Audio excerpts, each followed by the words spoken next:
मेरे मामू का बेटा, जिससे मैं बहुत नफरत करती थी। एक दिन हम उनके घर घूमने गए। उसकी बहन से मेरी अच्छी खासी दोस्ती थी। हम दोनों मजाक कर रहे थे। उसने कहा, आप किसको पसंद करती हो?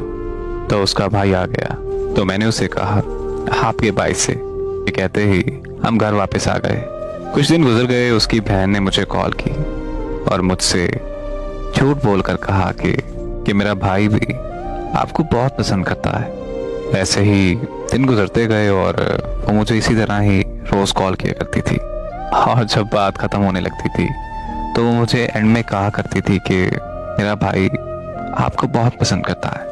वो मुझे अपने भाई से बात करवाती थी, तो मुझे भी उनसे बहुत मोहब्बत हो गई। लेकिन मुझे ऐसा महसूस होता था कि उनके भाई को मुझसे मोहब्बत नहीं थी।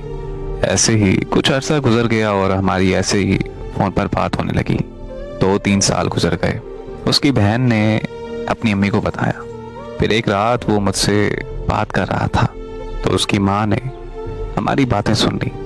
उसकी माँ ने उसे फ़ोन छीन लिया और फ़ोन छीनते ही मुझे बहुत सुनाई। मैं उनकी बातें सुनकर बहुत रोई, तड़पती रही, उनको मनाती रही। मैंने उनके मिन्नतें तरले किए और मैंने उसकी माँ से कहा कि मुझे एक बार माफ़ कर दें, यकीन जाने कि मैं अब कभी इससे बात नहीं करूँगी। लेकिन उन्होंने मेरी एक ना सुनी, ना उन्हें मेरी हालत पर तरस आया और मेरे घर वालों को कॉल कर दी। मुझे मेरे घर वालों के सामने मुझे बहुत जलील किया।